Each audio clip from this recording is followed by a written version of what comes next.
পৃথিবীটা সুন্দর, তুমি সুন্দর বলে। এই কথাটা সব ক্ষেত্রে কিন্তু সমান নয়। পৃথিবীটা তাদের কাছেই সুন্দর যারা নতুন প্রেমে পড়েছে, যারা নতুন চাকরি বাকরি পেয়েছে, যারা ব্যাচেলার আছে এবং যারা খুবই ভালো ইনকাম করে আনন্দে সুখে ঝামেলামুক্ত অবস্থায়, দুশ্চিন্তাবিহীন অবস্থায়, রোগমুক্ত অবস্থায় জীবন কাটাচ্ছে, তাদের কাছেই পৃথিবীটা সুন্দর।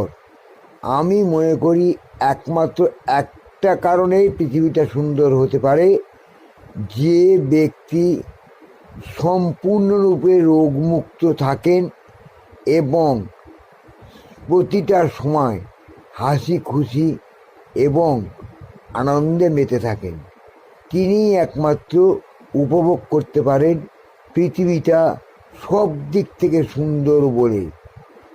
যদিও কথাটা যথার্থ সত্য নয়, পৃথিবীটা সব দিক থেকে সুন্দর হতে পারে না, কারণ বিভিন্ন রকম আমাদের প্রয়োজন, আমাদের অসুবিধা, আমাদের সুবিধা, আমাদের নানান রকমের অসুবিধার কারণে পৃথিবীটাকে আমাদের সত্যিকারের বলতে গেলে পৃথিবীটাকে আমাদেরকে সত্যি অসুন্দর বলেই মনে হয় অনেকের কাছে। যারা জীবনটাকে উপভোগ করতে শেখেনি তাদের কাছে পৃথিবীটা বিষময় ছাড়া আর কিছুই নয়।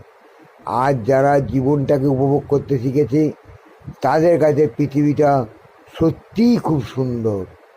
যারা প্রকৃতভাবে সৎভাবে দাঁড়িয়ে প্রচুর ইনকাম করে দু হাতে রোজগার করছে, দু হাতে খরচা করছে এবং নিজেদের সেলফ বেশ কিছু ডিপোজিটও করতে পারছে, তাদের কাছেই পৃথিবীটা সুন্দর, বুঝলে।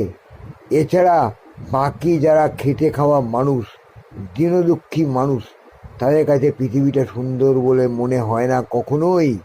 তাই বলি বন্ধু, সঠিক পথে গিয়ে নিজেদের জীবনটাকে উপভোগ করতে শেখো এবং তোমরা নিজেরাই বলতে শেখো এবং প্রাণ থেকে বলো যে ভগবান সত্যিই পৃথিবীটা সুন্দর।